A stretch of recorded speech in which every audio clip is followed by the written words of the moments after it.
آج سے 1400 سال پہلے رسول پاک صلی اللہ علیہ وآلہ وسلم نے جب مکہ شہر میں دین کی تبلیغ کا آغاز کیا تو اس وقت مکہ کی کل آبادی 10 سے 20 ہزار تھی۔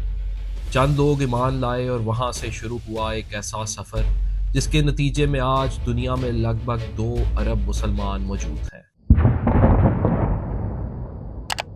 کوئی اہل بیت کا زیادہ چاہنے والا تو کوئی خلفائے راشدین کا، لیکن رسول پاک صلی اللہ علیہ وآلہ وسلم کے نام پر پوری امت اکٹھی ہے، جن پر ایمان رکھے بغیر کوئی مسلمان نہیں کہلوا سکتا۔ آج کی اس ویڈیو میں ہم آپ کو سفر کرواتے ہیں نبی پاک کے دنیا سے پردہ فرمانے کے بعد اسلام کی 1400 سالہ تاریخ کا۔ خلفائے راشدین، بنو امیہ، بنو عباس، عثمانی، مغلز، کس دور میں کیا ہوا، چند لوگوں سے شروع ہونے والا دین پوری دنیا میں کیسے پھیلا، کن شخصیات کا کردار سب سے نمایاں رہا، یہ سب اور بہت کچھ جانیے ہماری آج کی اس ویڈیو میں۔ تو شروع کرتے ہیں یہ دلچسپ ویڈیو۔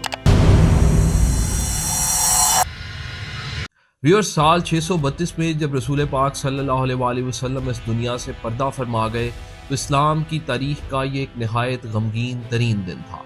وہ تمام لوگ جنہیں آپ کی قربت حاصل ہوئی تھی وہ سمجھ ہی نہیں پا رہے تھے کہ یہ کیا ہو گیا۔ تاریخ میں آتا ہے کہ حضرت عمر نے اس موقع پر تلوار اٹھا لی اور کہنے لگے کہ جو یہ کہے گا کہ رسول پاک دنیا میں نہیں رہے میں اس کی گردن اڑا دوں گا۔ اس موقع پر جس شخصیت نے معاملہ فہمی اور غیر معمولی سمجھداری سے کام لیا وہ حضرت ابو بکر صدیق تھے۔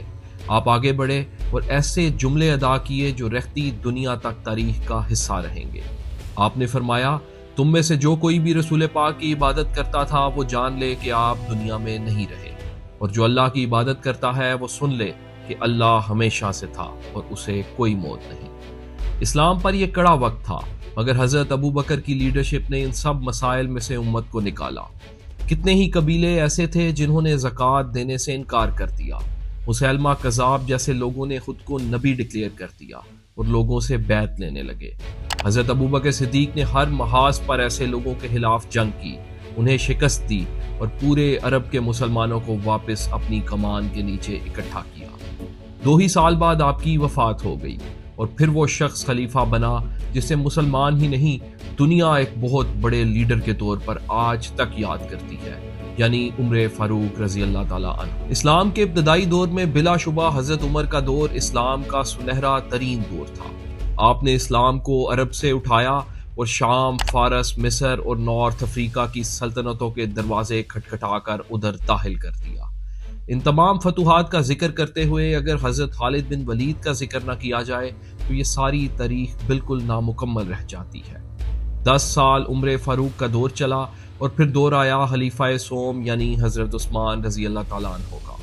آپ کے 12 سالہ دور خلافت میں جو سب سے اہم کام ہوا وہ قرآن کی کمپائلیشن یعنی قرآن کو اکٹھا کیا جانا تھا۔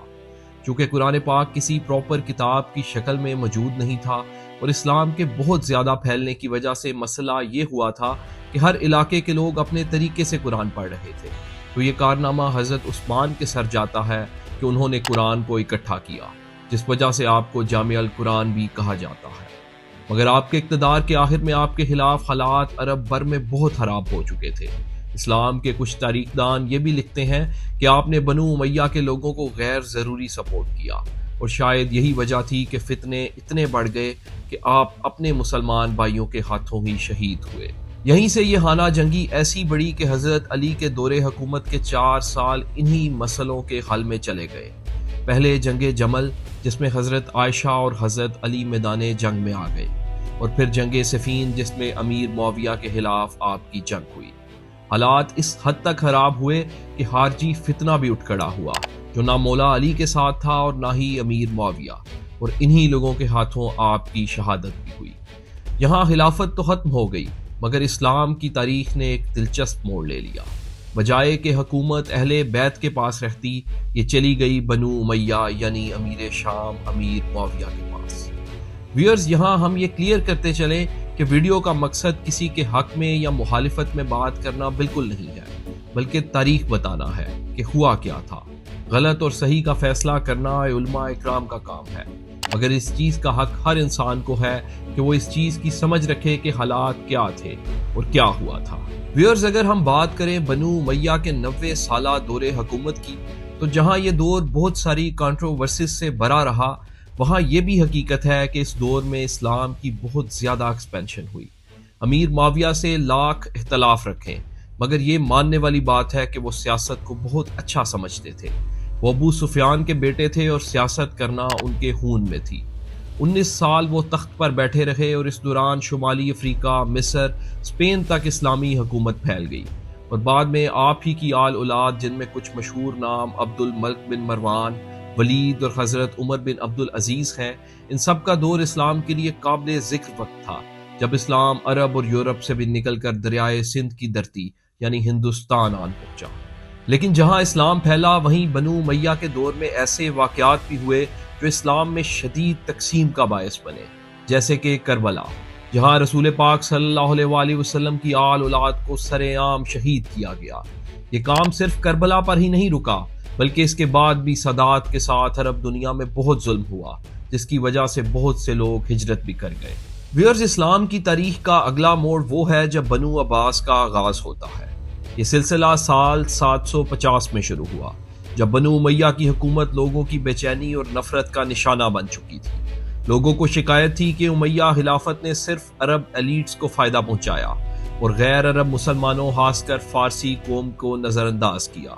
بنو عباس نے انہی لوگوں کے جذبات کا فائدہ اٹھایا جو ان سے ناراض تھے۔ انہوں نے دعویٰ کیا کہ ان کا تعلق نبی پاک کے خاص خاندان سے ہے، جو کہ ان کے چچا حضرت عباس ابن عبد المطلب کے ذریعے بنتا ہے۔ یہ نسلی تعلق ان کے لیے ایک مورل اور مذہبی بڑھاوا بن گیا جو عام لوگوں میں چھا گیا۔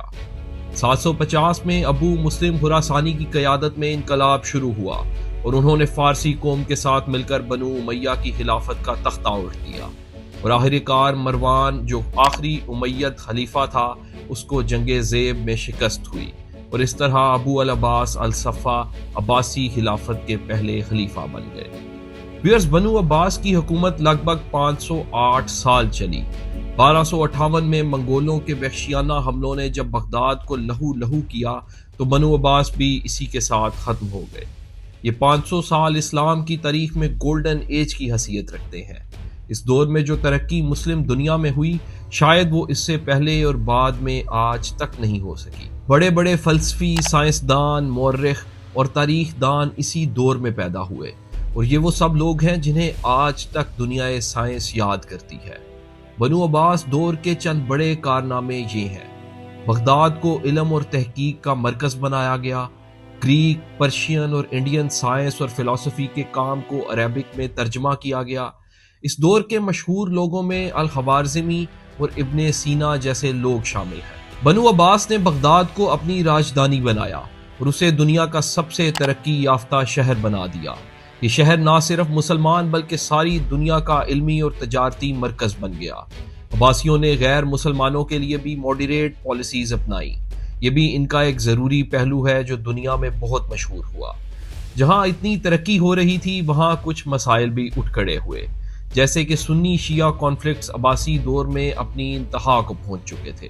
اس کے علاوہ عباسی دور کے ہی کچھ بادشاہ ایسے بھی آئے جنہوں نے عیاشی اور پیسے دولت میں پڑھ کر حکومت تباہ کر ڈالی، اور بالآخر سال 1258 میں منگولوں نے بغداد پر حملہ کیا اور تمام شان و شوکت سے بڑے اس وقت کے شہر کو ختم کر دیا۔ ہلاکو خان نے بغداد میں وہ قتل و غارت کی کہ پورا بغداد خون میں رنگ گیا۔ تاریخ میں آتا ہے کہ سڑکوں اور گلیوں میں اتنا خون تھا کہ ہلاکو خان کے فوجیوں کے گھوڑے خون پر چلنے سے پھسل رہے تھے۔ ویورز، اب ہم اسلامی تاریخ کے ایک اور انتہائی اہم دور کی طرف بڑھتے ہیں، جو ہے عثمانی سلطنت۔ عثمان غازی کی قیادت میں عثمانی امپائر کا آغاز سال 1299 میں ہوا، جو تقریباً 600 سال لمبا دور تھا۔ عثمانی سلطنت کا دور اسلام کے لیے بہت ہی مفید تھا، اور اس دور میں انہوں نے نہ صرف خود کو ایک پاورفل امپائر بنایا بلکہ اسلام کو پوری دنیا میں پھیلایا۔ عثمانی سلطنت اپنی گورننس اور ملٹری ٹیکٹکس کے لیے بہت مشہور تھی، اور یہ امپائر بہت مشکل وقت میں بھی مضبوط چلتا رہا۔ سلیمان قانونی، سلطان محمد اور سلطان سلیم، یہ عثمانی سلطنت کے وہ نام ہیں جنہوں نے یورپ، ایشیا، افریقہ میں اپنا ڈنکا بجایا۔ یہ پوری دنیا میں ایک سپر پاور کی حیثیت رکھتا تھا، اور یہ وہ دور تھا جب یورپ ابھی اندھیروں میں ڈوبا ہوا تھا۔ لوگ مذہب کے نام پر قتل ہو رہے تھے، اور یہاں ٹرکی سے اپریٹ ہونے والی سلطنت عثمانیہ پوری دنیا پر چھائی ہوئی تھی۔ مگر صحیح کہتے ہیں کہ ہر عروج کو زوال ہے۔ ورلڈ وار 1914 میں شروع ہوئی، اور 1918 میں جب یہ ختم ہوئی تو عثمانی سلطنت کے الائنسز اور زمینی نقصانات نے انہیں بہت ویک کر دیا تھا۔ وار کے بعد 1922 میں ریپبلک آف ٹرکی کا آغاز ہو گیا، جس کے ساتھ مصطفیٰ کمال اتا ترک نے ایک نیا سیکولر ٹرکی کا نقشہ تیار کیا۔ عثمانی سلطنت کا زوال 1924 میں ہوا جب کیلیفیٹ کو آفیشیل طور پر ختم کر دیا گیا۔ عثمانیوں کی حکومت کے دوران ہی برِ صغیر میں مغلز نے حکومت بنائی، جو کہ مسلم دنیا کی ایک اور اہم حکومت تھی۔ 300 سال تک انہوں نے حکومت کی، جس میں اکبر، عالمگیر، شاہ جہاں جیسے بڑے نام پیدا ہوئے۔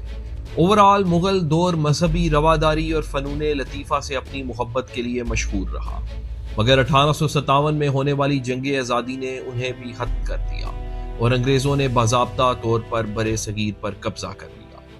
عثمانیوں کے فوراً بعد اسلام کے حوالے سے بڑی سپر پاور سعودیہ عربیہ بن گیا۔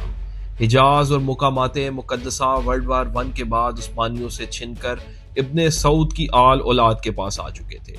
گو کہ یہ امپائر اس طرح سے وسیع اور طاقتور نہیں تھا، مگر سال 1938 میں پتہ چلا کہ سعودیہ کی سرزمین کے نیچے تیل کے بڑے ذخائر موجود ہیں، جس کے بعد سعودی اکانومی نے پیچھے مڑ کر نہیں دیکھا اور اوپر ہی گئی۔ ویسے تو سعودیہ ہمیشہ سے امریکہ کے زیر اثر رہا ہے، مگر پھر بھی اسلامی دنیا کے بڑے لیڈر میں یہ سمجھے جاتے ہیں۔ ایران اور پاکستان میں بھی اسلامی حکومتیں ہیں، مگر دنیا بھر میں یہ دونوں ملک اپنا نام اس طرح کبھی بھی نہیں بنوا سکے۔ 1998 میں پاکستان نے ایٹمی دھماکے کر کے خاص حد تک اسلامی دنیا میں اپنا نام تو بنایا کہ ہم مسلمانوں کے دفاع کے چیمپئن ہیں، مگر گرتے معاشی حالات نے کبھی اس ملک کو خاطرخواہ رول پلے نہیں کرنے دیا، اور یوں مختصراً پورے ہوتے ہیں اسلامی تاریخ کے 1400 سال، جن میں عروج بھی ہے، زوال بھی ہے، جنگیں بھی ہیں، سائنسی ایجادات بھی ہیں، اور علم اور فلسفہ بھی۔ ویڈیو آپ کو کیسی لگی؟ کامنٹس کے ذریعے ہمیں ضرور بتائیے گا۔ اس طرح کی مزید ویڈیوز کے لیے ہمارا چینل سبسکرائب کریں۔